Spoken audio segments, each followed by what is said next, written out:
Ross. How's it going, Billy? Last time we hugged, why not hug again? There's one more. Good to see you, man. All right. We're here today. We're talking about the album. We're talking about your music career. We're talking about the music careers of a lot of gentlemen, too. We're going to talk to Les Dudek later on, who's going to be calling in. And by the way, people should call into the show and talk to you folks, right? Yeah, absolutely. That's the whole thing. It's a live gig that we're doing here. So we're going to be talking to Les, then we're going to be talking to Frank Marino. Frank Marino. Okay. You might know him from Frank Marino, Mahogany Rush, legendary rock band. So we got him calling in after Les Dudek. So that's exciting. Yep. So by the way, anyone that wants to call in here, the phone number to call in is 609-467-4000. It's very easy. You can get on here, by the way, you can get on chat, and we'll try to answer some of the chat questions as well. So we want this to be interactive for all the fans, right? Absolutely. That's what the Dave Darin Show is supposed to be, interaction. Right. It's going to be a great show. Musicians, for fans, for whoever enjoys this type of music, or any type of music for that matter. So, where's the CD? Do we have a CD? Where are we going to get the Let's CD? get a CD.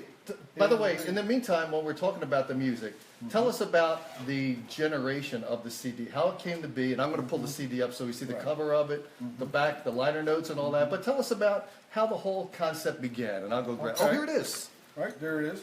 Well, the whole thing began with me deciding to actually put my recording studio into use. I had built a recording studio like a lot of folks are doing, and got to the business of getting to know the equipment, etc., and get involved in home recording.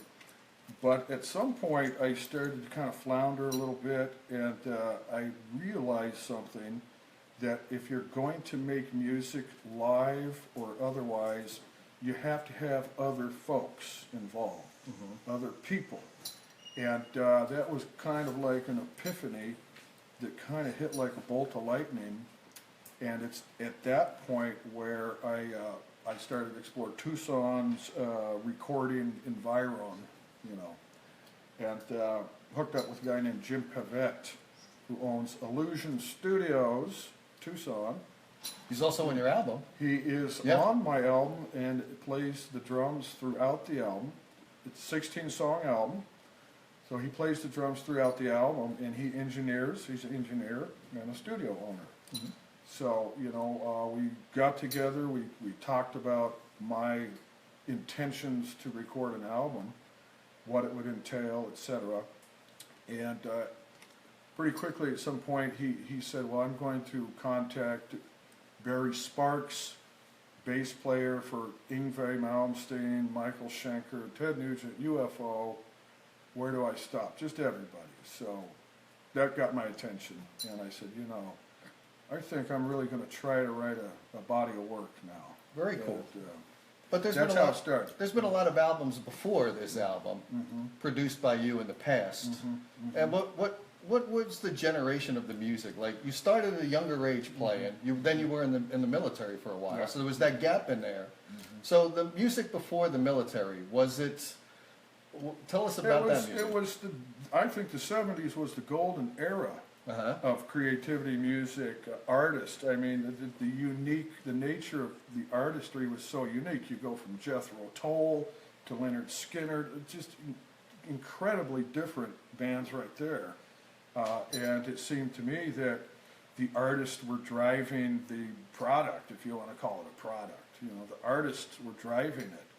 And that's why you had things like this incredible variance of what I call real artwork. Queen, come on.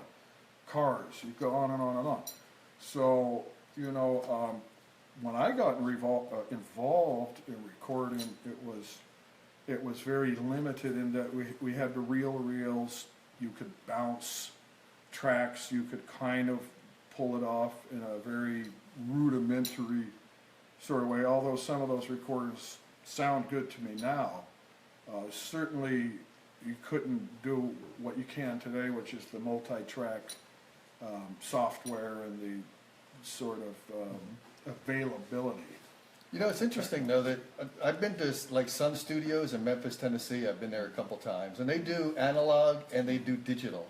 Now, everything before was analog, and people still swear by that. Like the LPs on vinyl, they still swear that they're getting better sound quality from the physical LP. Is that true? Is analog it's a complex conversation in that when you talk about analog versus digital, I mean, there's things in between like a hybrid.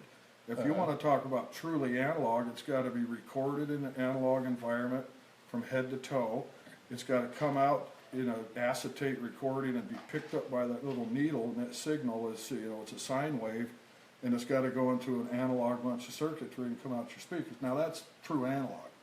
Now, if you're talking about putting, these old recordings, as soon as you put them on a CD, now you've converted over to the digital world or medium. But I concur that in general, analog is organic, warmer.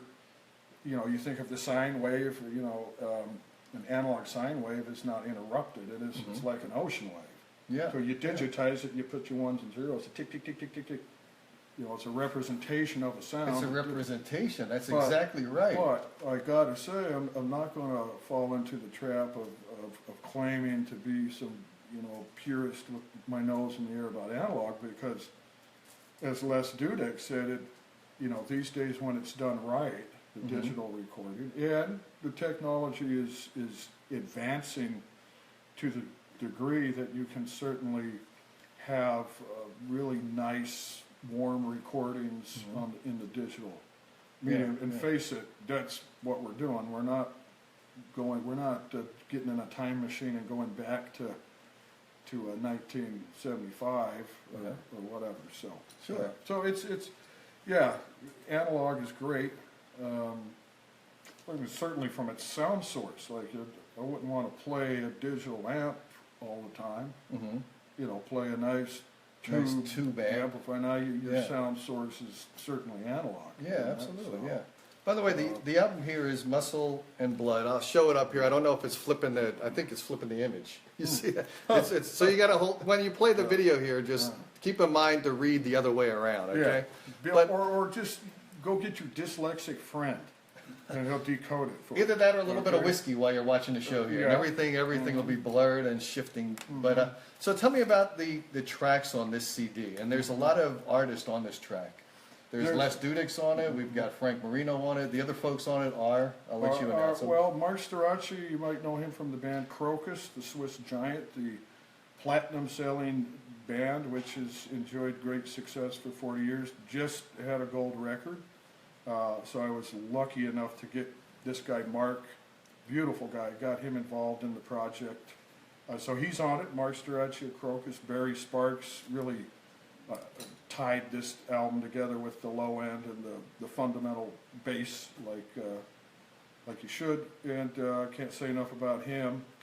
Throughout the album, we tried to seek out the type of musicians that we thought were passionate in the sense that they were actually going to look at the music and try to help shape it and be a part of it. So we got Jim Pavette, the drummer. He's a stellar drummer. He's really very accomplished drummer. So he's on it. And Crystal Stark is a Tucsonan that is very recently being really recognized as the talent she is. So we've had a whole bunch of what I call, top tier musicians. Absolutely. To the album. And you know who else we have here? We have, I think we have Les calling in. Les Dudek's calling in. We're going to put him on the show. I'm going to plug him into the amp now, so you guys stand by. By the way, a couple people we have on joining the video here is we've got Scott Allen just joined, and asked me to cover on the. I'll have to read that later. Let me dial in Les first. Let's get Les on first. Hey Les, how's it going, man? Hello. Hey Les, how's it going?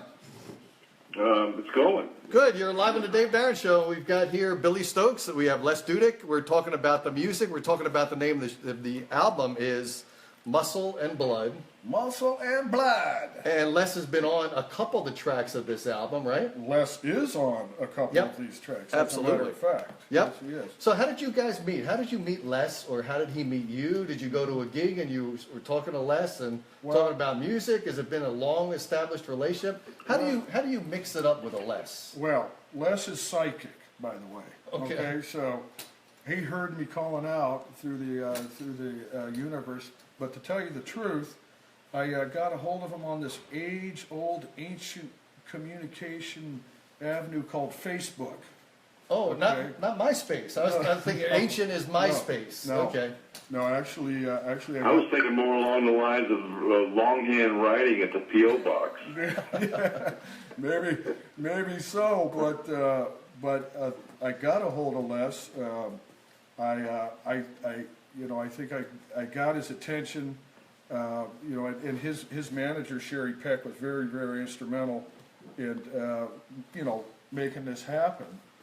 But so I got a hold of him. I got him some of the tracks, and I think, at some point he said, I'll get involved in this. So again, incredibly lucky to get guys like him involved in the project. Absolutely. So there you have it. So Les has a long career, obviously. Les is on the line here. Les, tell us about you. I'm sure most of our audience knows about you. Sometimes I have some younger listeners that may not know about Les Dudek. Tell us about all of your music accomplishments, where you've been. You were in some movies as well. So tell us a little bit about all this. That would take way too much time, Dave. It's all right. I'm on a station that gives me plenty of airtime. I can talk about anything I want, and you can talk about anything you want. So just go with it. Go ahead. Tell us all about it. Well, of course, I started out as a child, and I was born on my birthday. Uh-huh. Were you a good-looking boy, or were you a good-looking child? I was an ugly-looking child. How about yourself? Were you good-looking? Oh. I don't know. I didn't discover mirrors till much later, Even my mom says the placenta looked better than the child's. So beat that one. So go ahead. Tell us about after childhood, what happened. Then I started out as an infant after that. Okay. Then after you stopped sucking the thumb and you were no longer being breastfed, what happened? I mean, it's just it's the question that's intriguing me. You're gonna make me. You're gonna make my Howard Stern personality come out. Let me jump in and just say I got to. Oh no, man! Don't let that Billy guy jump in anywhere, man. Tell that guy to go home. I'm going to tell you, I'm stepping in because it would take all friggin' day. Really, okay. I mean, the guy. Come on, Les is, I discovered Les in the 70s, and in my neck of the woods, if you didn't have a Les Dudek album, you just weren't part of the musician crew, the crowd. So, but I mean, come on, he goes way back. His albums are phenomenal from his debut album with, he's on Columbia. He did 4 or 5 albums, Say No More, Ghost Town Parade, Gypsy Ride, but a lot of people name check him with the Allman Brothers, Right. And Ramblin' Man, I know you've heard it. Sure. A lot of Steve Miller, and I mean, the musicians know Les, and it just would go on forever. But he's just generally regarded as one of the best songwriters there is. So I feel blessed that he jumped on this. Absolutely. This project here, but he is the king pimpzilla. You got to understand that. Let me understand it. What does that mean? Give me all that meaning. Well, you get your Pimpzilla. I'm gonna tell you something, Dave. I've been trying to get a grip on that on Billy's list on that biscuit stuff myself, man. I just don't get it yet. He obviously doesn't. He's never been down to the south because we get biscuits and gravy down here. People might get a little concerned why this man is talking about biscuits all the time. You know what I'm saying? Wait a cotton pick a minute, Les. Aren't you getting ready to play the funky biscuit on the Yeah, I'm getting ready to play the funky biscuit. I mean, that's what I'm saying, man. People are a little touchy about their biscuits down here. Well, we are going to play a track off the CD with Les in it. Yeah. And by the way, if you go to England, have you guys been to England? I'm sure you have, Les. You've been to England, right? Oh yeah, Okay. I played a big one there once with Pink Floyd and Steve Miller Band. Wow. Now, by the way, they play the Soggy Biscuits, one of these games that they play. So let's not do a Soggy Biscuit here, but let's play the track here. What are we going to play? We're going to play Nevermind. It's the first track on the album, and it's a fantastic track. You're going to hear Les right away, right in the intro. You'll hear him pop open with his guitar playing, so take a listen to it. Okay, so here we go. This is Les Dudek. The name of the track is, one more time? Nevermind. Nevermind, and here we go. I got to switch the camera to the device here that we're going to use to play the music, and here we go.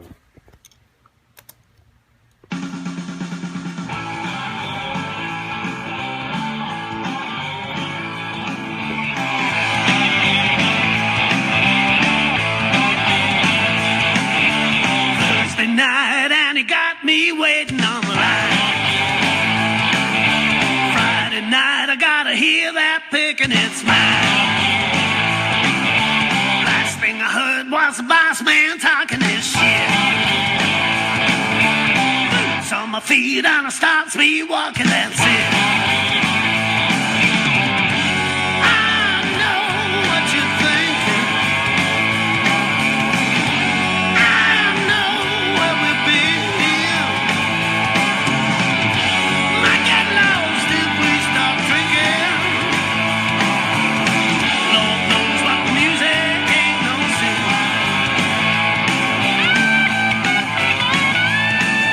People on the street say the band's real tight. Just what we need on a Friday night. Come on, little darling, let's have a good time. Don't you know, honey, you're a friend of mine. I know what you're thinking. I know where we've been. Might get lost if we start drinking. Lord knows what the music ain't no sin. No! There were times in the past where we didn't agree. Wanna tell you, honey, that one's on me. Going through the changes that we all been through. If you ain't happy, that one's on you.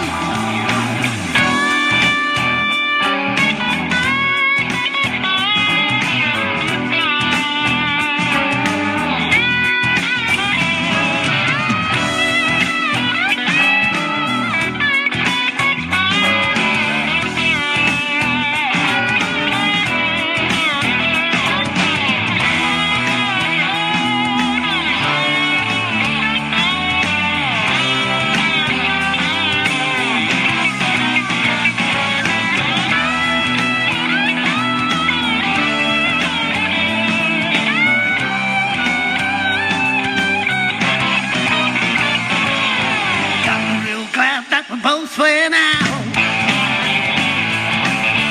Turn me on, baby, when we twist and shout. Show you a little something when we both get home. Play a little something when I get you alone. Johnny with a dinner called the Black Cat Moan. I know what you're thinking. I know where we've been. Might get lost, we start drinking. Lord knows what the music ain't no sin. Ain't no sin.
have a wonderful, safe weekend here, man. We enjoyed playing for you tonight. Les Dudek, thank you so much.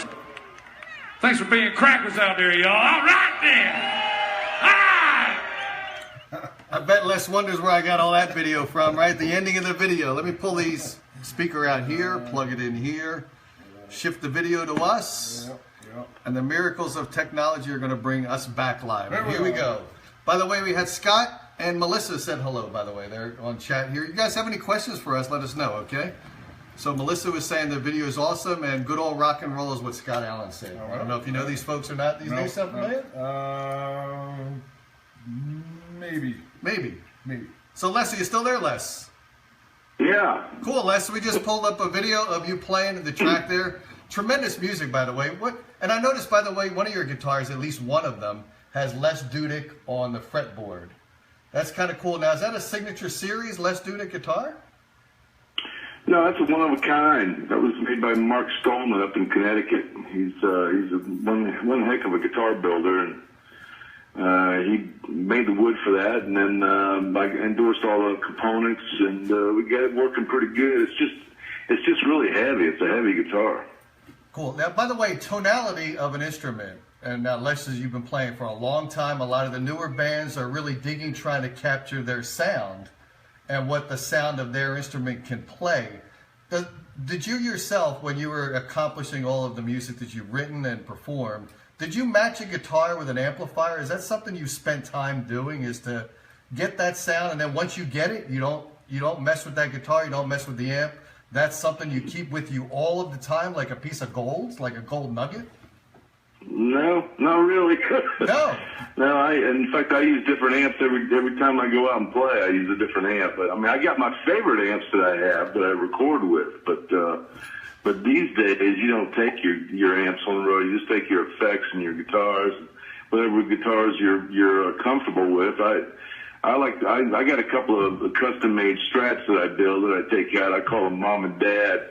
And basically, they're just really good road guitars, and they play real well. They're real quiet. They don't hum or hiss, or I endorse the EMGs, so I use those for my pickups, and I have a really good success with those because they're just easy to service, put strings on, batteries, whatnot. And they take a beating, they're kind of like the Energizer Bunny, Well, and their Mom and Dad is the name of them. They don't hum and they don't hiss, which is very different than when I visit my parents. I visit Mom and Dad, they hum and hiss every time they see me at the front door. Really, really bad. So it's the way it is in our family, right? Dysfunctional as usual. But well, you got to have more pasta, Dave. Come on, you have more pasta, then you'd be okay with it. Right, Les, are you Italian? You got an Italian accent there a little bit. You do. My mom was Italian from Brooklyn. Oh, from Brooklyn. Wow, it's a good guy here from Brooklyn. Yeah, my mom was. She moonlighted with the Rockettes. Wow. Yeah, and I had an uncle that had a show out in Vegas for many years called Bottoms Up. In fact, I'm going to be playing in Vegas on August the 17th at the Boulder Station Casino there, Blues Nights, coming right up. Oh, very cool. Promote my new CD, Delta Breeze. And, in the interim of that, then I'm hanging out with this biscuit guy from Arizona there, this Billy Stokes cat, what's the world coming to? You gotta check yourself every now and then. It's a sad affair, sad situation, man. Coming my way, but I do got a Harley for Les if he ever gets to Tucson. We're gonna go do some riding. Very nice, very cool. Go up in the mountains and cool off a little bit. And hopefully. Well, I got my Harley down here, and we rip it up down here in the big green swamp, so we get her done. Mm-hmm. So let me ask Les one more question, and then I'm going to let Billy maybe talk to Les a little bit about some questions you might have for Les that maybe you never asked him through all these years. But Les, I'm curious, out of all of the music that you've done, performed, written, do you have a favorite piece of music? Like, is there one song that you always wish you could be on stage playing every single night that you're playing? Is there that one piece of music you really dig? Yeah, I had the same conversation with Stevie Nicks one time when we were talking about you got to be careful about what you write and about what you put out because you might get stuck having to play it every night. No, I got a few, man. I mean, to me, when I created albums, it's like giving birth. It's a labor of love, and So every song is, you know, like one of your kids, you know. I got a few on my new CD, Delta Breeze, that I like. I like High on the Water. You know, I like These Are the Good Old Days. You know, I got tunes. I got you know, one on my Deeper Shades of Blues album called "You Make Me Ill." That is a whole story all by itself. It's going to be in my book. I got a real funny Gray Allman story about that particular song, but I'm going to save it for my book, I think. But okay. Yeah, I mean, there's, you know, Old Judge Jones. There's all kinds of different songs. You know, I mean, Jessica that I cut with the Allman Brothers, that was a good one. You know, Ramble Man, obviously, Sacrifice that I did on the Book of Dreams album with Steve Miller Band and all that. I mean, there's just so many, Dave. I mean, you just can't ask that fast of a question to me. But let me ask you this question. Okay, so you're playing a song repeatedly because your audience loves it. Because your fans want to hear that song. It doesn't matter how many times you play it. It's how many times your fans want to hear it. So let me ask both of you guys. This time we'll start off with Billy. How do you keep a song that you perform so many times fresh? Do you slightly vary it, or do you just think about it? Is there a way for you to wrap your mind around it, just thinking, this is the third time I played it? How do you keep it fresh? Write it right in the first place. I think if you write a song, it's got some depth and honesty to it, and maybe even something reality-based in your life that is personal to you. Some of the songs on my album, there's little parts of them I'm talking about my father. No one knows that. Like on one of my songs, it says, "For your little boy, you walked a country mile." So, you know, building these songs, I think if you build songs, if you play them 1,000 times, you're going to get tired of them. But I mean, if it's not total pretentious bullshit, you'll find a way to, you know, enjoy your, like he said, your baby, your creation. Right. So I don't play nearly like this guy has. Now, the question is better served to him. Okay. And But I got to believe when I listen to his music, you know, I think you could play it quite a bunch and still not feel as if you can't take it anymore. Okay. You know, so Les, we'll ask you that question. How do you keep the tremendous amount of inventory of music that you've got fresh when you're at, because your fans are obviously there to be entertained. They're there for a selection of music that is just always in their minds, that they want to hear you perform live. So how do you keep that piece fresh? You played it so many times. How do you do that? Well, first of all, it's the writing. If it's a great tune, it's a great tune. You know, I mean, you know, I mean, I feel the same way about Beatles songs, for instance. I mean, you know, I mean, there's certain Beatles songs that I could play till the cats come home. They're just fun to play and fun to sing, and they're easy and simple, and they got a good groove or whatever. You know, it's just that kind of scenario for me. I mean, it's, you know, and then sometimes, you know, some of my tunes are kind of like the old jam days too, where I can stretch out on certain things, you know, and that kind of keeps it from getting boring. You know, you have a place to return to the song, but you can stretch out a little bit and kind of let it groove for a while, and that's another way you can keep it fresh. Okay, I'm curious about this question too. Today's rock music, I believe, has suffered to a degree because of all the electronic ways of getting music, and not awarding the artist who's written and spent their lives living the music that they've written. Today's music seems to be suffering a bit. Maybe not as much pop music or EDM music, but I dig rock music. I want to hear rock music. I want to hear classic rock music, but I want to hear new rock music. It's harder to hear new rock music these days. Do you think that we've come into a time in our lives here in 2017 where it's going to be hard to bring rock music back to the popularity and the driving energy that was out there? Well, there's not really a great big platform to bust a new record with anymore. I mean, that I think everybody from my genre agrees with that. I mean, there's, you know, radio's gone. Record companies are gone. The record stores are gone. I mean, it's just all about uploads and this and that.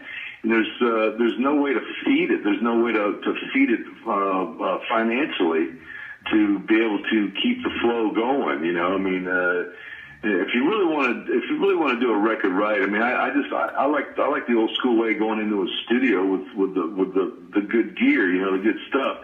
And you know, it just seems like people just don't care about that as far as the quality of it anymore. They want to do it in their houses, and certainly you can do a lot of it in your house that sounds good, but you know, the old school way of going in and cutting it and spending some money on it, getting some people together, and then being able to take it out and play it and get it on the radio. I mean, there's just not a lot of radio anymore, and so it's just you know, it's I don't know, it's a whole different can of worms. So you tell me, when you figure it out, you call me up and you tell me, because I'm old school, and as far as I can see, all the old school is gone. Yeah. Well, I will agree with Les what he's saying. You know, if you go, by the way, I brought copies of Les's album Delta Breeze up here for all you guys out here. I want to hand that out and disseminate that. But I agree with Les from the recording standpoint. If you go pick up an album, if you go pick up one of his albums, it dawns on you that these companies, these corporations that came to him and signed him and said, we are going to facilitate the recording of your music, and we're going to support it. We're going to put an orchestra in where need be. We're going to, you know, have you access the musicians, the top flight musicians. Certain amount of expectation already, a huge amount of expectation if a record company is got you and supporting you. So go listen to his albums. You'll see that, and not just his albums, you know, of that era. They come out sounding really good. There's kind of a built-in filter. Those companies aren't going to let total shit get by, you know, to where maybe you could argue that the 250 million home studios out there, you're starting to hear things that probably would not have passed muster, you know. So, but, you know, pro musicians like him, he's going to take the technology of today and the digital recording and apply his mindset and talent to that as well. So it comes out, you know, so these albums he's making, we're making sound good. But he's right, the old school means of creating the music is been decimated by probably the MP3 file probably ruined everything. You know, I think it did. I've said on another show that, you know, it was a long time ago we had Napster come into play. And Napster was the fan of mainstream bands pirating, stealing your music, and distributing it. That was what Napster began. And it wasn't knocked down sort of quick enough. So then what happened after that is now you've got your SoundCloud and your Reverb Nation, which are sort of the fans of the bands sharing that music, as well as the bands are now kind of equally guilty because they're taking their music, making it so available that it's become a complicated fiasco to make a financial living out of the things you guys love. Well, that's why. It's tough, right? That's why. There's no money. There's no money there to fuel it anymore. You know, it's like, and that's the problem. You know, I mean, it's the technology has been really good for one thing and really reckless on another aspect in that regard, because, you know, you have to be able to create it. You know, and I think Roger Daltrey said this. I think I heard him chime in about it not too long ago, and I agree with it. And that is, you know, we're expected as artists now to finance everything, because there is no more platform as far as record companies to speak about. You know, and they were what we used to call the machine. You know, they're the ones that had the money to finance it. Those people are gone, so it's all up to the artists to do it. And the bottom line is you know, you spend whatever you spend, you know, $40, $50, $100,000 on a record, and then you try to at least recoup that money back, and there's no means to be able to do that. There's no platform to get a hit or to get money back from it. It's a long drawn out process. That's why you see CDs at some of these concerts for like $40 and $50 for a CD. You know, it's like they're trying to recoup their monies, you know, and it's just tough. And you also see a lot of the artists that are out there on the road right now, rather than depending on their records or anything for any financial support. Yeah. And So you know what's really important is the importance here is to have legends like you guys on, still performing, still talking about music. And the reason for that is because today's young guys, they need an education in what music used to be and how they can maybe pull it back out of the grave. So I had a conversation with a guy in New York not too long ago, a friend, and he was, his whole spiel was like, well, why would I buy something like that when I can just go get it on the internet? And I had explained to him, well, that's the reason why you're not getting any new music, because he was concerned why I wasn't seeing any new stuff. And I said, well, because you go to the internet and you get it for free. It's like, and there's no financial support or help to fuel anything new. But he kept saying, but I can go get it for free. It's like, yeah, you can get it for free for now, but there won't be anything new because it's just really hard to spend that kind of money and not get any return to at least recoup your monies back for what you've just spent. So it's tough. It's a tough game right now. It's a conundrum, like Les is saying. It's a conundrum. I can attest, right now that this album I just made, it wasn't cheap. I'm glad I did it, but that's why I don't have any dental work right now because it was like he just said. You're not going to get good quality stuff unless the real push is there. I mean, the push of inspiration, and when you had, like, these guys had recording contracts back then, you got a big company saying, all right, here's your potential, here's a check, and now go do something exceptional. And these guys did. Yeah, they did. I mean, it's a difference. Well, to even be able to be signed, you had to have the goods to begin with, and that's the thing you were saying earlier, Billy, about when you had the record companies, you had artists, reps that could recognize someone that had talent and someone that needed to develop their talent further. It's like or if you had the goods in the writing and in the playing aspect and the singing, the whole 9 yards. So you don't have that anymore. You don't have any of that. So you're going to get all kinds of different quality of music out there, from really good, because there is some really great young players coming up that I've been hearing. I'm really inspired to hear that. But then there's a lot of them that play at it, and Dwayne Allman used to have that old cliche where he would say, there are players and there are people that play at it, so you get that going on. There's guitar owners and guitar players. You know what I mean? Right. Well, I think the good news is I'm looking at my 20-year-old daughter across the room there. Now, if you go to her house on Friday night, you're going to hear Joe Walsh, you're going to hear Aerosmith toys in it, you're going to hear Les, you're going to hear all the guys. So that's a room for 30 youngsters. They just put away the bullshit. Human beings inherently want to hear something with depth, something compelling, and something honest. And I got to tell you something about, being 2017 is good music is timeless. I don't care when you Billy, Hey, Billy, why don't you let Dave spin "These Are the Good Old Days" on my Delta Breeze album? Yeah, well, we could do that, man. We could do it if we can cue it up. We got your album. We got 3 of your albums right here today, Les. We got Delta Breeze, we got Deeper Shades of Blue, and we go ahead and put on "These Are the Good Old Days," man. That'll kind of sum it up for you. Yeah. Okay. Are we able to cue something like that? Yeah, I can put it in the CD player here. Yeah. We can do it. Yeah. So okay. I'll tell you what we're going to do, Billy, or Les. What we're going to do is we're going to say goodbye to you temporarily, and then we're going to bring in Frank, I think. Frank Marino is going to we're going to bring him. We're going to call him. But what we're going to do is we're going to play a video that we have queued up next, and right after the video, we'll play that song. These are the good old. These are the good old days. And then after that, we'll cue in Frank. So we'll do that. We'll honor Les's request to play that piece of music. And by the way, Les, I'm going to hand out to these people down here your Delta Breeze, so they're going to get an earful of that. So that's Les's latest album. It's like I told Les last week. This album is what we're talking about. It grows on you. It's one of these albums you continue to listen to it. You want to listen.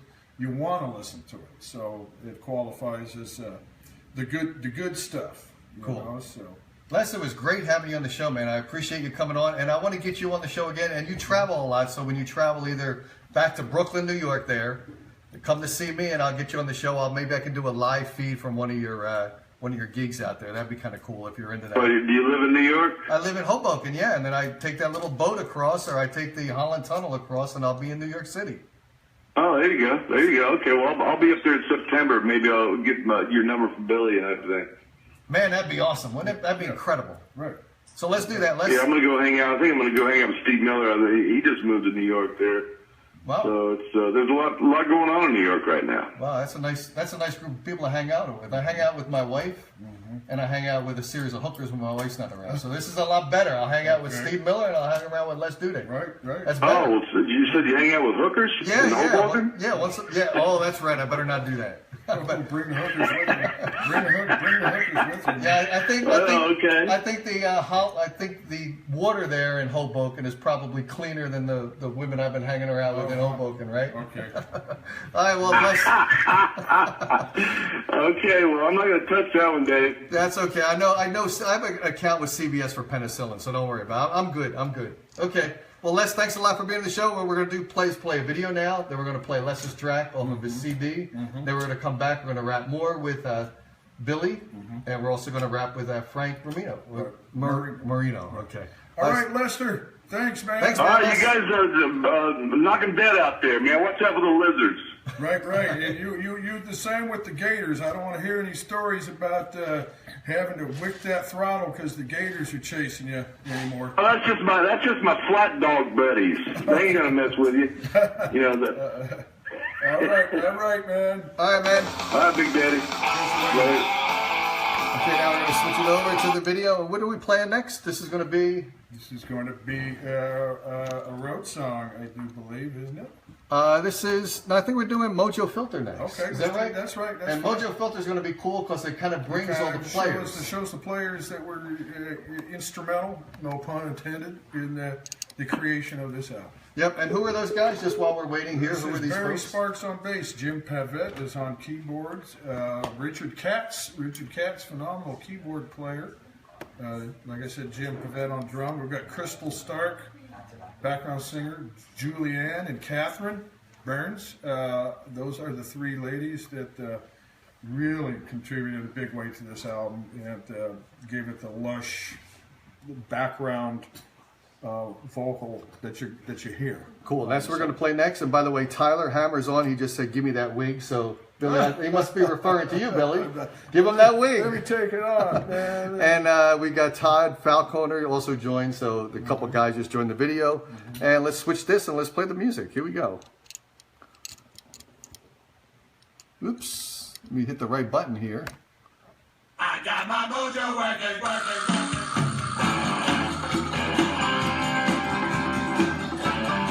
Let's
Darin Show. Billy and Dave Darin are here. Billy Stokes. Billy, tell us all about the music that we just heard from Les and yourself, the compilation to create this album. How did you guys put it together? How did you get Les actually in the music that we're hearing in your music compilation, which is Muscle and Blood? How did we get that flavor of music? To be honest with you, I kind of played people off each other a little bit. I believed in the songs I wrote. I took them to Jim Pavette studio, the drummer, and doing everything, crossing T's and dotting the I's. And we had, like I said, Barry Sparks, who's, he's a phenomenal rock bassist. And so the song started to shape up to the point where, upon listening to them, I recognized some real overt influences from Les Dudek in my songwriting, and people like Frank Marino and Pat Travers. I recognized some of that, and it's decided, well, I'm going to contact these guys and propose that they come in as guest artists. So we got, I think, first we got the singer from Crocus to come in and sing the songs, and when it came time for solos, I had been in touch to varying degrees with some of these guys, and got the commitments from them, and talked about how to do it. And that's what you hear on the album is the result of all that.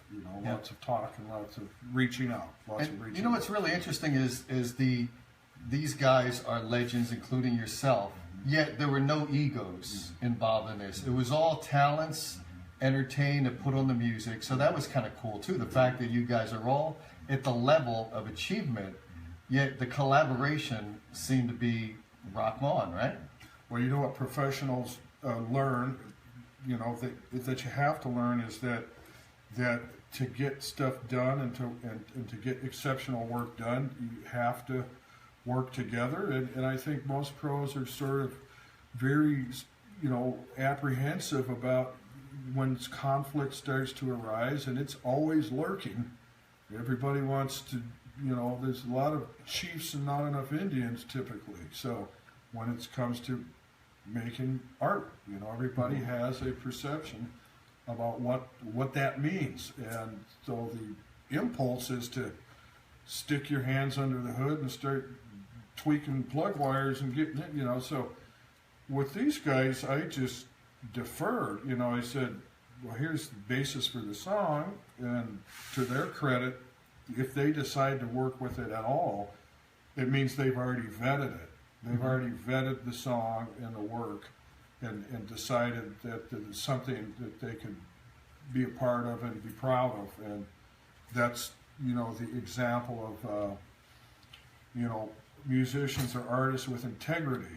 They're not just going to put their stamp on just crap. One would hope. Sure. But, let's call him Frank, by the way. Let's call Frank. This is going to be Frank Marino and Dave Darin Show. Frank Marino, might know him from the band Mahogany Rush, but here we are. We're ringing him in. He's in Canada, by the way. Hello? Frank. Hey, this is Dave Darin here with Billy Stokes. How's it going, man?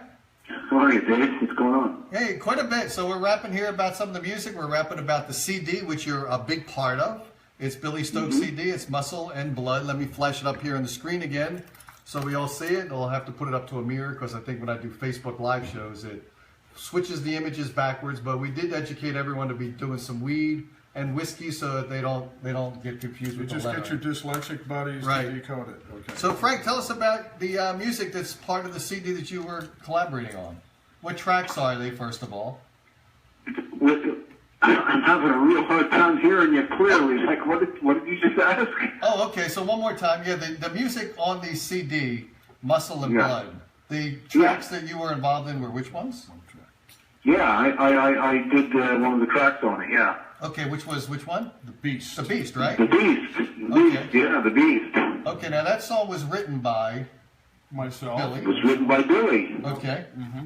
I gotta say this. I gotta say that this is the one song that I would call a collaboration, in that Frank did come into mid-song and he did make some bona fide changes to it. So I'll call this song a collaboration.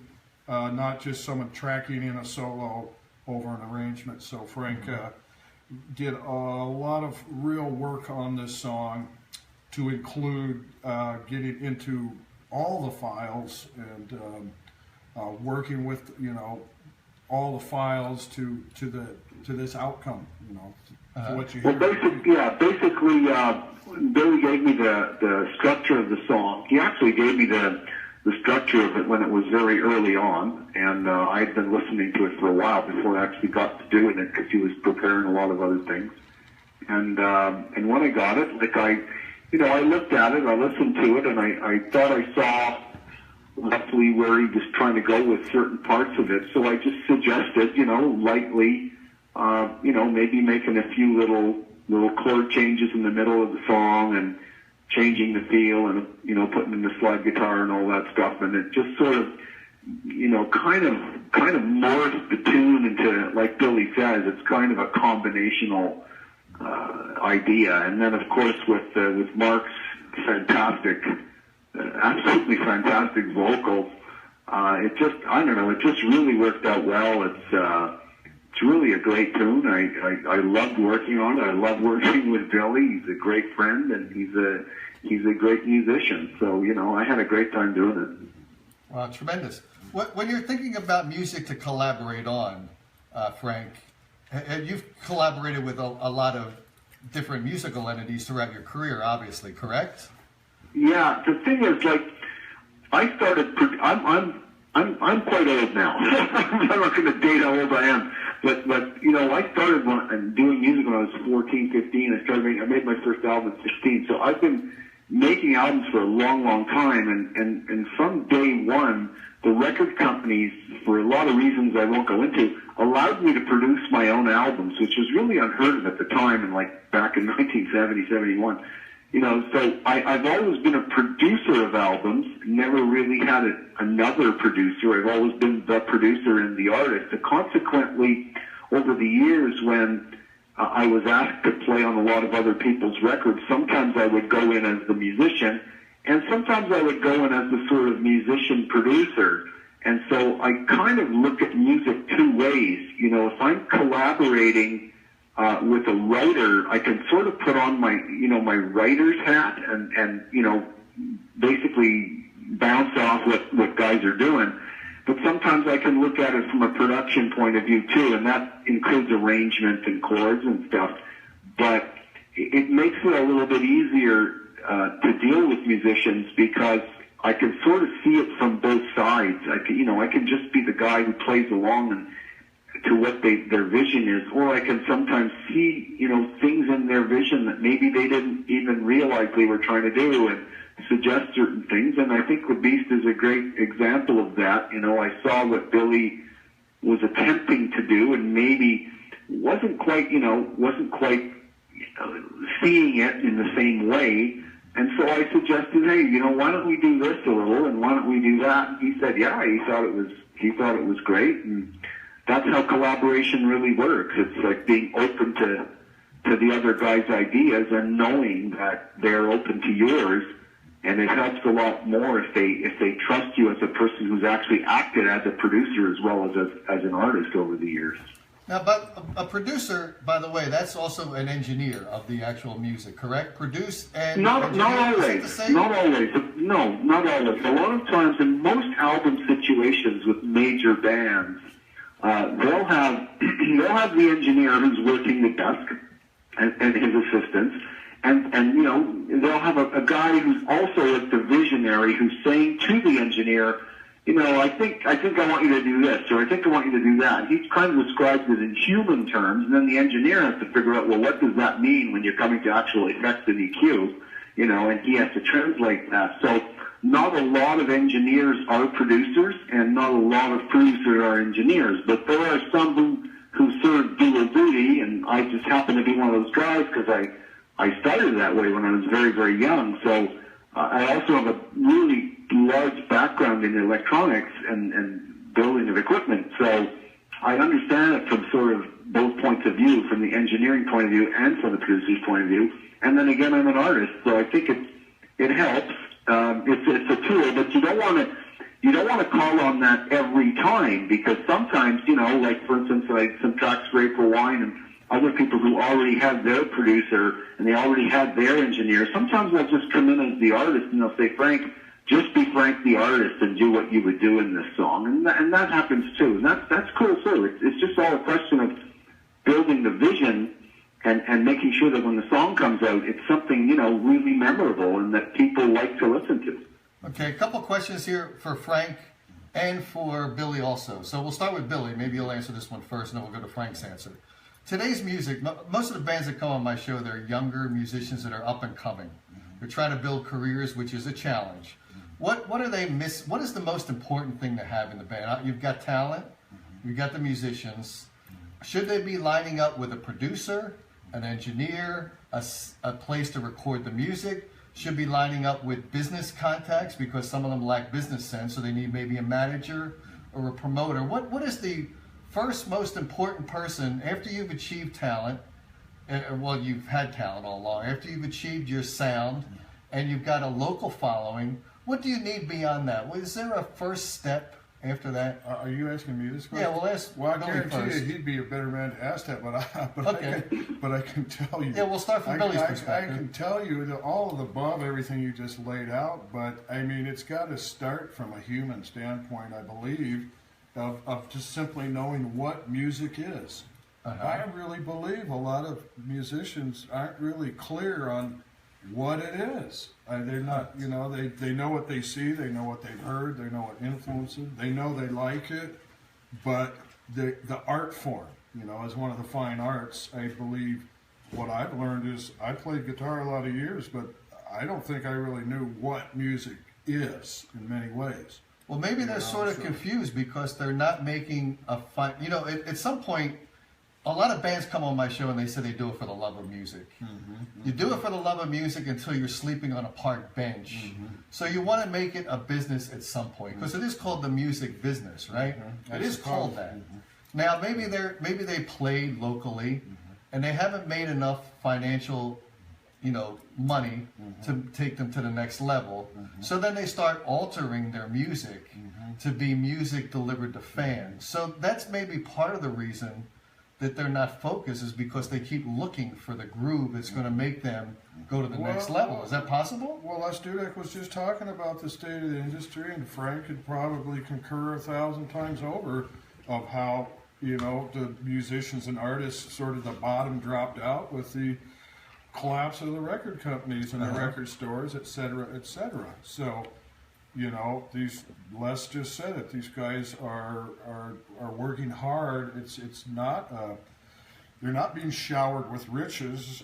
You know, even the known guys like Frank and Les and the real tried and true established artists. So these young guys you're talking about, God bless all their hearts and everybody who has taken up the mantle of trying to pursue what is you know, good for any healthy society, which is, you know, the arts.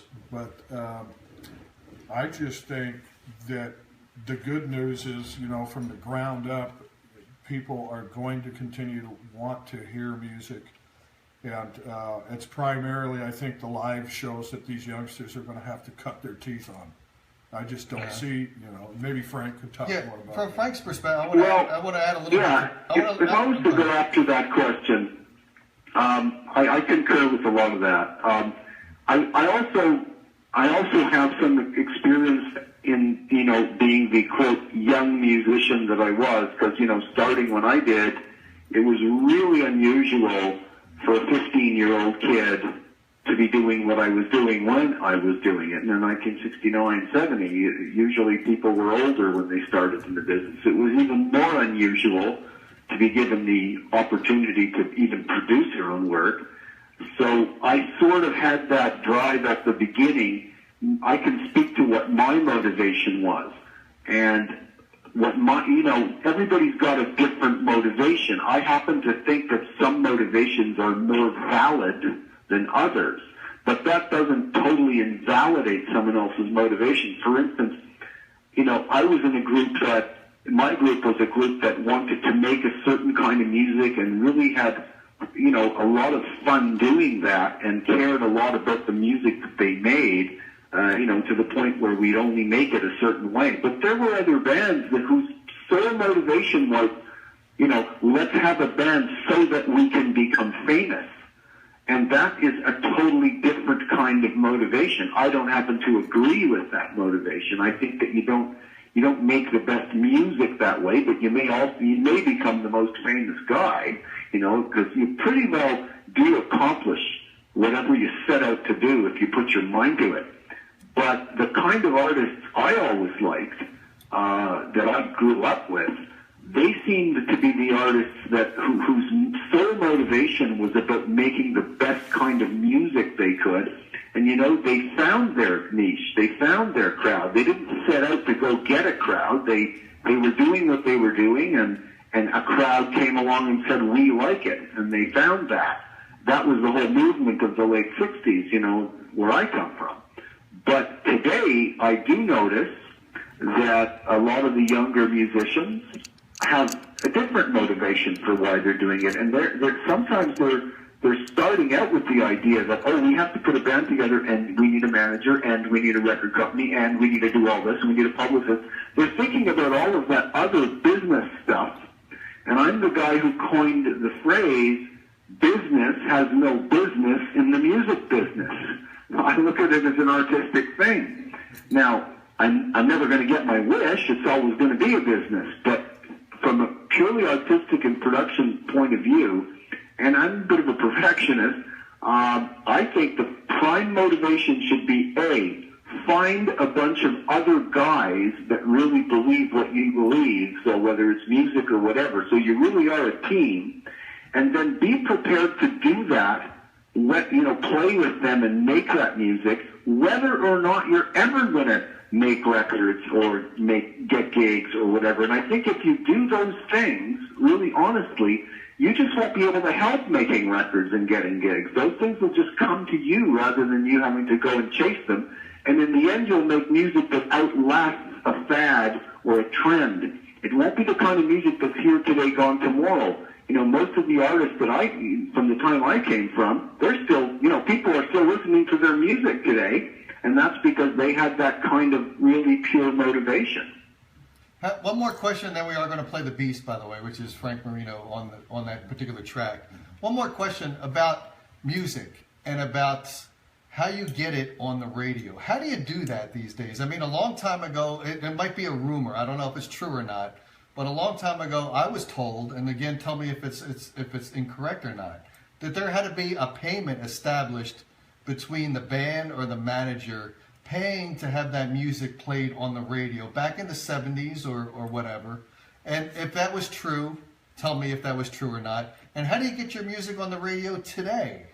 Well, look, I can't speak to today, because today is not the same business. But I can tell you that back then, and all the way through the 70s, and all the way through the 80s, as far as I can remember, yes, if you were hooked up with the right record label, if you were hooked up with the right managers, they would effectively, I'm not saying it was payola, like in the 50s there was actually, guys that went in with their cigars and put $20 in a guy's hand to play a record. But there was a sort of an unspoken rule that, you were going to get on the radio more than a nut group was if your record company, bought more ads, at a set of stations, or bought, was in with the right people. In other words, they were spending money in order to make you a popular artist, and that is true. And that went on for quite a long time, and that explains to you how you could start driving your car in, let's say, Florida, and drive across a 4,000-mile wide country and always hear the same songs on all the different radio stations as you cross the zone. There was an organizational aspect to it where the powers that be were making sure that their top artists were front and center at the record stores, were in the top racks, were the first guys being seen when you walked in. They were the songs that were being played 18 times a day. And that's how, that's why they developed something called the top 10. But everyone talks about the top 10, but forgets that there's, on any given major record company, there's 200 artists. So if one of those companies is crowing about one of their artists being in the top 10, it's almost like they're happy that their other 199 aren't. And I've always found that to be a really bad aspect of the music business. So I never used radio that way. I didn't play that game. I was a very, very different artist. I was, as a matter of fact, very rarely on the radio. But my following came mostly from playing live gigs and delivering very well live and being basically a populist kind of band whose fans, made my band go to where it went rather than the industry itself. I was considered a bad boy in the industry. I argued with them all the time. I didn't agree with what they did, and I still don't. So for a band today to say we're going to get our stuff on the radio, I would say, you know what? You don't really need to, because now you have the internet, and it's the great equalizer. We don't need record companies anymore. We don't need managers anymore. We don't need any of those people, because they're not bringing anything to the table that you can't do on your own, unless you're Taylor Swift or something and you want to go after that kind of music, television-style singers. But other than that, well, it's a great equalizer now. You can be anywhere. You can be listening to this in any country, in any city. You can start your band, and guess what? You put something together, you will find your crowd. You will find your niche. And it doesn't have to come at the expense of somebody else's niche. There's enough room for everybody. And I think that's the big difference in what it is today and what it was then. There's no more gatekeepers that can keep you out of it.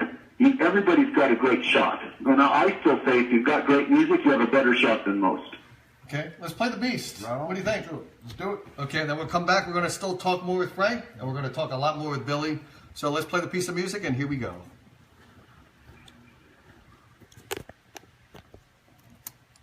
Yeah, he's the dude I had to tell his best friend, and the guy that was with him, I'm like, he came in to get it, looking for him. There to take him backstage. Yeah, he's not.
here with Frank. You still on the call? Oh, let me switch the speaker around. Frank, you still there? Oops, I wonder if we lost Frank. I'm not sure. I don't know. Here I am. Here Frank. I am. Okay. By the way, we got Scott Allen. One of you guys must know him because he asked a question here. He says, ask if he remembers the Coach House a few years back. Of course I do. Oh, okay, of course I do. I've played it a few times. So is that the place you guys devoured and knocked down and burnt down, or what happened to that place? No, the Coach House is just a great place to play. Yeah, it's a really cool place to play. It's nice area, nice people. It's a nice room. Yeah, I remember it. Sure I do. Okay, so there you go, Scott. Wanted you guys to bring up that memory, so very cool. By the way, Frank, I'm curious about this. Out of all the course of the years you've been playing, producing as well, is there something you can tell us that was a very unique situation or a very unique situation that changed the direction of your music? Well, no, I think the most unique situation that changed the direction of my music, changed the direction of my life right at the beginning, and I went into this kind of music. I was doing this kind of music at a time when it wasn't popular to do it. I was just coming in at the end of the 60s into the 70s, and music was moving more towards, radio, and, we had the Eagles and all that kind of stuff, and I was still doing this sort of heavy guitar thing with a lot of pedals and effects. So in the beginning, it was kind of sneered at, especially because I was just a kid.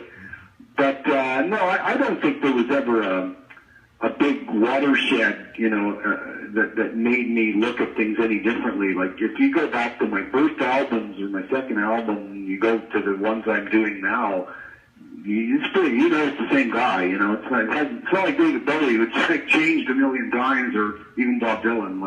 A lot of guys changed, but I never really changed what I was doing. Okay, I'm curious about. Let me ask this of Billy.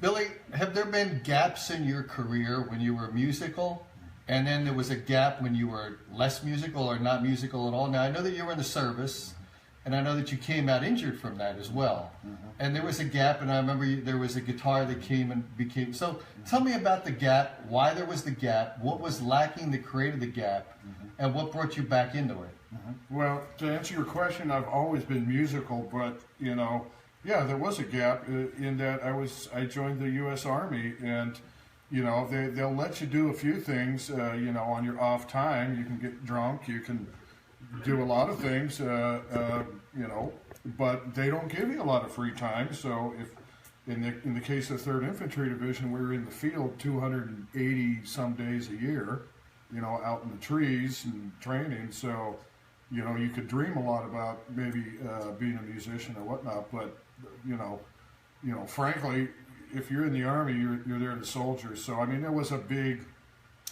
gap, if you want to call it that. Yeah, it was a big gap in my participation in anything to do with guitar playing. But I had a self-imposed gap around 1993. I've been in the music business so long, and I just felt that it was turning into something I didn't like. And so in '93, I just said to my wife, let's just go home and have kids. And so between 93 and 97, 98, I did nothing in music. I made one album. But I basically, was a dad. And then around when my kids, grew a couple of years older, I said, it might be cool to take them and show them what their dad really did. And so we got back into the music business again, 98, 99, 2000. And, now I just sort of go, I don't go all the time, like 200 days a year like I did, but, I go when I feel like it. So there was a kind of a self-imposed gap there where I had a different kind of life. Do you encourage your kids to get into music? Now, for instance, Billy has his daughter here, Annabelle, right? Mm-hmm. Do you encourage her to get in the music business? Or now she would have an advantage because she has someone who's lived it, and now she could learn from things that you can encourage her or tell her not to do? 2 days ago, I called up what I asked her.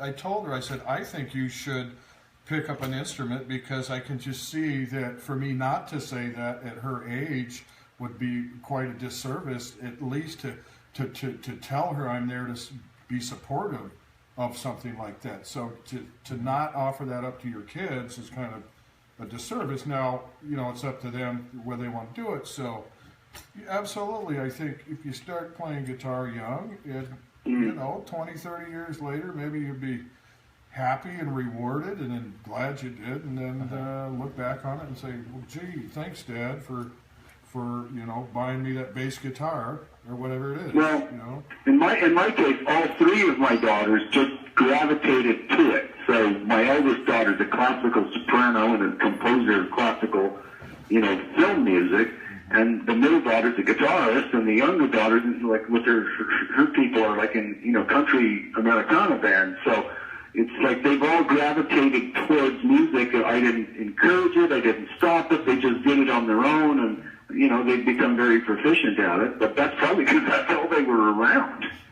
Now, how about from this perspective? There was a band on my show not long ago, probably Dune knows. By the way, we're doing the show today at Independent Events, and we're doing the show actually in Alice Coopertown today, which is a really cool thing. So we got to thank Dune for that. And it's Independent Events, so check them out, by the way. Give a shout out to this guy here. Big props to them. Big props. Yep. Really appreciate it. And to the venue here that actually has a lot of the young bands that I interview have played here at Alice Cooperstown. Here's something. A band came through here. I don't know if you guys know them. They're called Concertina. They're a very young band. The guys are like 16 years old. And they are really a talented group of kids. And based upon me having all these young guys on my show, I can sort of recognize talent when it exists. Now, to go to their parents and say, what are you going to do with these guys? They're 16 years old. They're very talented. Maybe you would think that they've got to go to college. They've got to go that route. But maybe before they go to college, should they experiment in bringing their musical talents to the pinnacle, or should they go to in other words, at 16, if they screw up and make a mistake for 3 or 4 years, they can go back and gain that second career with that little gap in the middle. This isn't going to wreck their lives. When should they take the risk, when they're really talented, to protract a musical career? What do you think? Your daughter's here. If she is that talent, would you tell her, don't go to college, just focus on your music? Well, my personality is, I probably should be a more concerned parent in some ways, but my personality dictates I'm going to say, you want to pursue music? Be my guest. You know, I mean, we all know that the entertainment or the arts, or to be a writer or a model or a musician, you know, it's for your children. A lot of parents would see that as pie in the sky, right? A lot of parents would say, "Oh no, you're going to be an architect or whatever." Or have a backup, right? So, have that backup. Right, but I mean that's really a conversation about the difficulties of how to be a parent. Yeah, but I'm curious, when you have that backup, so for instance, Annabelle here goes to college for, say, marketing or something, but she's very talented in music. So she's got the backup that most families would tell their kids to get the backup. That's kind of a safety net. When they've got that safety net, they won't take the risk. Can I say something about that? Go ahead, yeah, sure, go ahead. I have to tell you, that might have been true like 25 years ago, maybe even more. But I think today, I'm sorry to say this, but I think today with colleges being what they are, I think that all the kids do when they get into and out of college is get into debt. And I you know, there's no, the way that colleges, campuses are and universities are today, I mean, look, I just say go ahead and be your own person and do whatever you can. You're better off to start your own business, because you're gonna go into these colleges and you probably, not probably, but maybe come out and having spent all that money and owing all that money and come out flipping burgers. You know, why? It just doesn't make any sense. But of course, 25 years ago, your idea of having a backup meant something. But can you really say today that a lot of people are coming out of the colleges and getting tons of jobs? I mean, it's not really actually happening. It's kind of like a pipe dream. So I would tell my daughters, and I do tell my daughters, do whatever you feel you need to do, because you can do anything, and you can be successful at it if you simply believe and work hard enough at it. You don't need the imprimatur of somebody else or even the paperwork. That's just the way I see the world. Do you think the young kids that have all this great talent, and there are people out there that have really great talent at that young age, and then their folks just kind of bombard them with saying, have this backup? I think that's a mistake. That's what I was getting at. When they've got two things and they're diverse in music, and their backup, that means that they're not really going to focus on one or the other. It's almost like right. It's almost like no man can serve two masters. Yeah, I mean, it's almost like the oldest expression. Yeah, it's almost like you're better off being good at one thing and sucking at everything else, right? It seems like but you know what? You don't have to suck at everything else. I think if you're really good at what you do, it's going to come natural. It's going to become second nature to you. I mean, if I give any guitar player who plays guitar a guitar, he can't help putting his hand on the neck and playing an E chord. He can't. It's just second nature to him to grabbing it and playing an E chord. You know, because it became second nature because he did it for so long. And I believe that anything you do that you love, that you really love and dedicate yourself to, I don't care if it's music, it could be makeup, it could be anything. If you love it and you believe in it, you're going to do it. You're going to be so good at it, you're going to be able to do it in your sleep. And there's plenty of time the rest of the day to do all the other things you might want to do, become an engineer or become, a business person or whatever. We can walk and chew gum at the same time. Yeah, I agree. I mean, really, I know that in my case, if I didn't return to music, first of all, the whole time in the Army, I spent a lot of time, if not every waking moment, with a deep, deep understanding that I felt I was neglecting my inner need to pursue the arts, or something artistic. And it really was kind of, depressing, a lot of those years, soldiering, a lot of, wondering, if going in the Army was the right thing to do. And of course the answer slamming back was, hell no, it wasn't the right thing to do. But I did it, that's past, and I'm doing music again. So I'm trying to think, how people feel if you don't pursue things that you feel like pursuing, So Frank's right. I mean, that's being the best parent, is saying, if you believe in your children, then believe in them to the degree that you back them with whatever direction. Right. And help them if they want. Help them do what they want to do. Some of them don't want. They would say, I've got one of my daughters that says, don't help me. I want to do it all on my own. And the other says, help me. And I'll help the one that wants it, and the other one I'll say, go for it, I mean, I'm the father of 3 girls in largely a man's world, okay? So they've got to go out and do these things. And listen, they're all becoming very successful at what they do. So you can't argue with the actual success, especially when it happens 3 times. Especially if their dad's Frank Marino. Right. One more question for you guys, then we're going to make sure we give Frank a shout out to how people hook up with him for future music or anything, just to keep in touch with him. And I just want to jump in and say, Frank, I just got to say he has been working hard on his DVD. I want as many people to know that, guys like me out there will salivate over this type of DVD. There's a lot of people out there that will enjoy this live DVD he's been making and working on. And Frank, is it finished completely? It's finished, Billy. It's finished. There's on YouTube. And on our Facebook page, there's a sample of it called The Answer DVD. And that's a sample of what is to come. And anyway, I'm going to see you soon, Billy, and you're going to see the whole darn thing. Right on. Yeah, I'm going to see Frank here this month. We're flying up there, me and Annabelle. Yeah, one more question for Frank, and then also Billy, but we're going to ask Frank one more question. Frank, is there anything in your career, throughout everything that you've done, was there any moment that you thought you should have done something and you didn't do it? And I'll tell you, okay, for instance, I'll give you a little instance here. I used to play in a jazz band a long time ago, and I had an opportunity to do more in that band than I did, and I kind of regret that, because actually I studied with this guy Frank DeBusolo, who actually backed up Frank Sinatra, Tony Bennett, playing guitar, and I was kind of his prodigy at that young age, and I didn't take it seriously enough, and I regret to this day that I didn't. What was your instrument? Guitar. I play the guitar as well. Okay. So now I'm curious, was there anything that you thought, man, that this moment in time, I should have done this and I didn't? Can you think of anything like that? I'm catching you off guard with the question, but any moment. Look, I had an opportunity to try out and probably get the gig for Wings for Paul McCartney when it first started. I didn't do it. I didn't even go. because I didn't want to leave my friends behind. So I don't regret any of that stuff. Same thing happened with the first Whitesnake. I didn't do that either for the same reasons.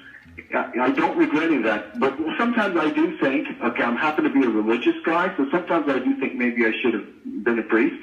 But other than that, no, I'm pretty okay with the cards that I've been dealt, and I don't think I regret anything. Well, that's funny because my wife wishes I was a priest because I wouldn't have been able to get married to her. That's good. Yep. That's good.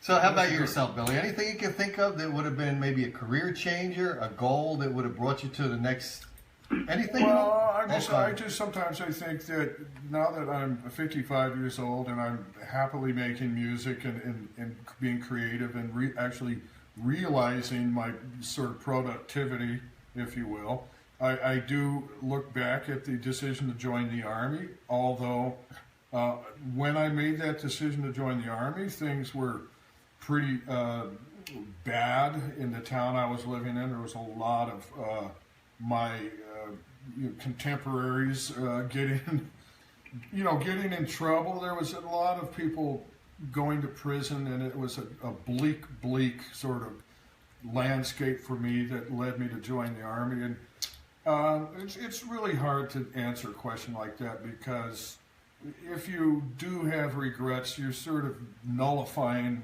who you are right now. So I think these experiences lead us to be who we are, where we are.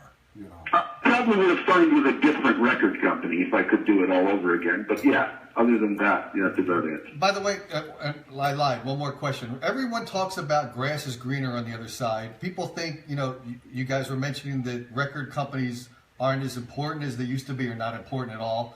But people think of the record companies and the labels of the past as being people that ripped you guys off. Is that true? They did. Okay, so now we're no worse than we are before, because in all reality, they ripped you off, and now they don't exist, so it's hard to get involved with a record company or a label. But if they kind of screwed you guys over, then so be it. Let them vanish, right? Well, that's exactly it. That's exactly what I said. We don't need them anymore. I'm just personally glad that the industry collapsed the way it did, and that it took a bunch of 14-year-old computer kids to figure out how to bring them down, because nobody else could. But, I'm very happy with the way it is now, because, like I said before, everybody, whether it's me or Billy or Annabelle or you, everybody has exactly the same chance. They just have to put their best work together. They're going to put it out there. Somebody's going to hear it, and somebody's going to follow them. There's nothing wrong with that. That's the way I always argued it should be, all the way through the 70s. That's what made me a bad boy in the industry. Here I was, signed into the industry and constantly said I didn't want to be there. So yeah, I think it's great now that, everything is sort of equalized. We don't need these people. They got their pink slips a long time ago and they got fired. And that's the end of that. We're the musicians, and the people like what we do. There's really no need for all the middlemen. However, let me ask this question. We're all talking about, the internet. And by the way, as to the grass being greener, it is greener on the other side until you consider the water bill. That's right. We're in Arizona here. We got a water bill. Right. One of the things that's funny is water in Arizona is cheaper than water, or is cheaper here than it is in the East Coast. And it rains all the time in the East Coast, so go figure that. I can't understand. I'll tell you something, just to give you this quick little thing. You mentioned water, and I see people, buying, these bottles of water, and I can't believe, they're paying all this money for a bottle of water, and actually look at the price of water is more than for a gallon of gas. It's actually added up. And I'm thinking, there's a reason that they called the first water bottles a company called Evian, which is actually naive, spelled backwards. And by the way, so you guys know how to say it, it's pronounced water, not water. No, water? Yeah, water. Say water. Okay, I got it. Water. Yeah, you say think it I would have right spent so from much the time in New York.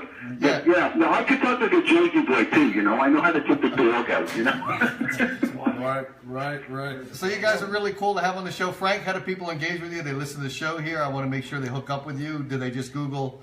How do they do it?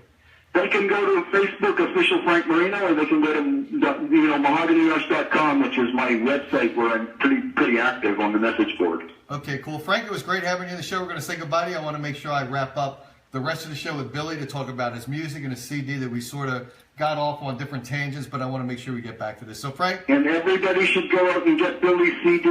It's required listening. Right. And I'm going to say the same for Frank's new DVD coming up. Frank, I'm going to see you in a couple weeks, man. So All right, buddy. appreciate you calling in, and we love you. All right, see you guys later. Bye. See you later, Frank. Thanks so much, man. Bye-bye. Okay, let's get back to the album here. This is called Billy Stokes. Well, you're called Billy Stokes. The album is called Muscle and Blood. Muscle and Blood. How do they hook up with this? It's on iTunes. Okay, it's iTunes, Amazon, CD Baby, BillyStokes.com. You could even request it on Facebook if you want to friend me on Facebook. You know, I'll sign one. I'll mail out a shirt. Whatever. You know, I'll treat everybody pretty generously. So go ahead and get a hold of me. Cool. And I want people to hear the music.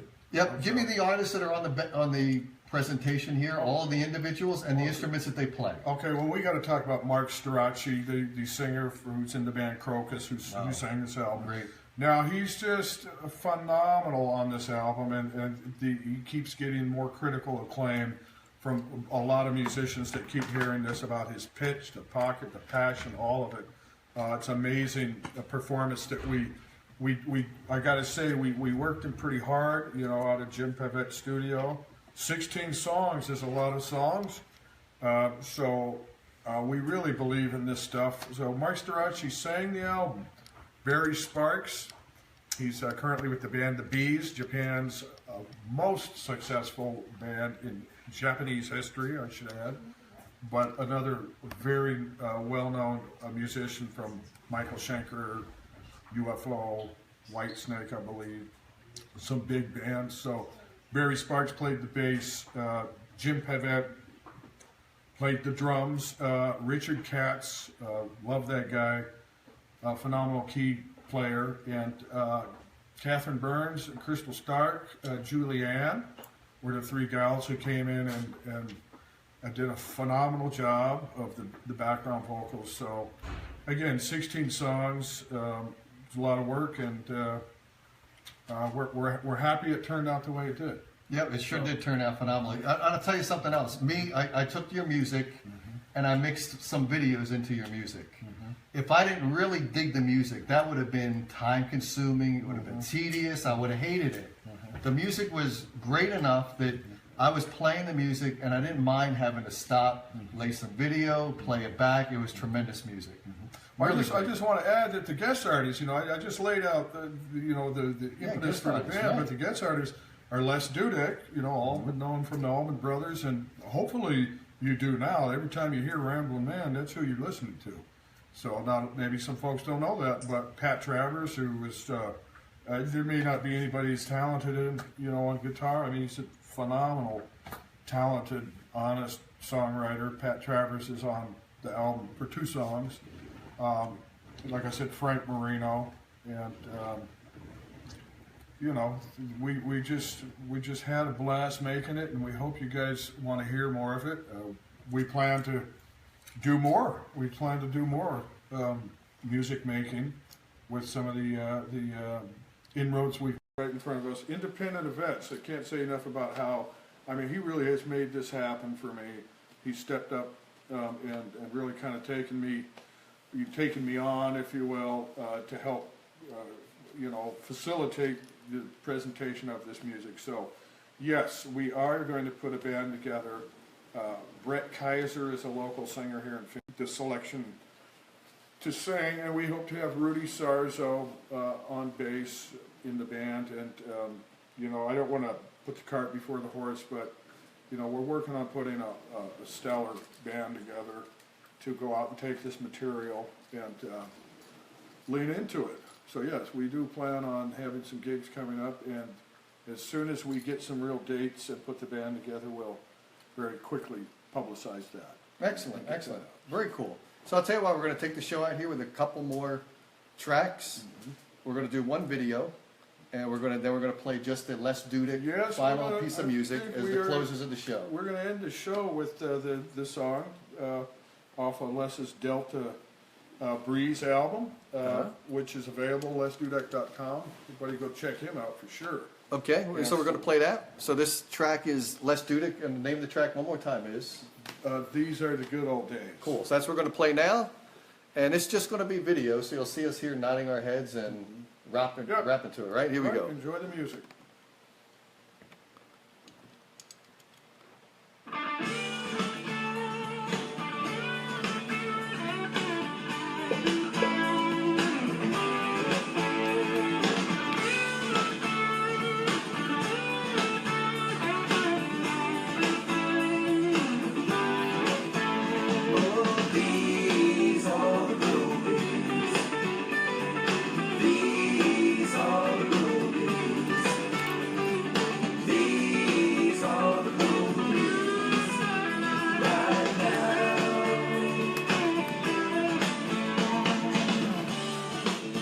Feels like life has had its way with me.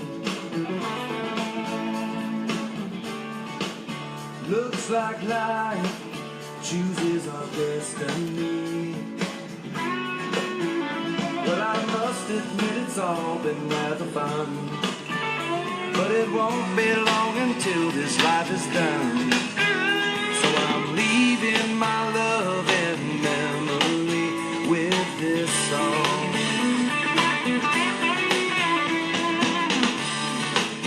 Feels like time is catching up with me.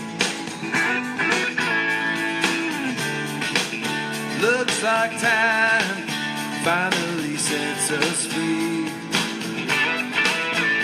I've been chasing all the minutes every day, watching those I love pass away. So I'm leaving my love and memory with this song. Oh, these are the good old days. These are the good old days.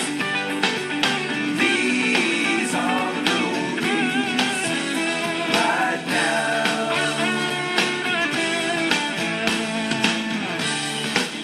Feels like love has had its way with me.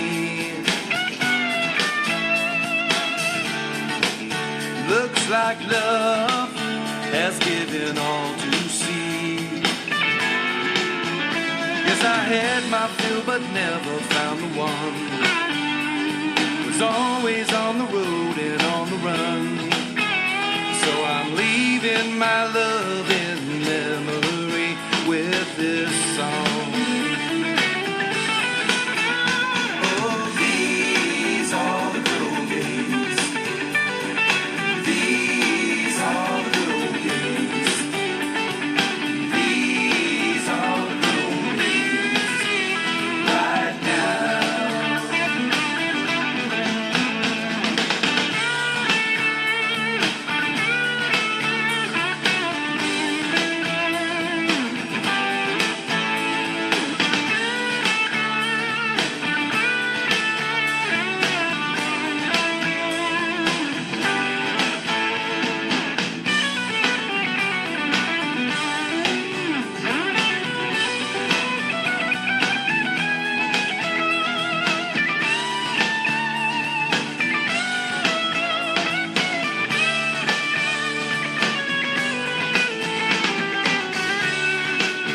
Hope this life has been good to you. Pray that time has been enough too. Well, I'll miss the wind and sun on my face, riding on this rock way out in space. So I'm leaving my love in memory with this song. Oh, these are the good old days. These are the good old days. These are the good old days right now. Oh, these are the good old days. These are the good old days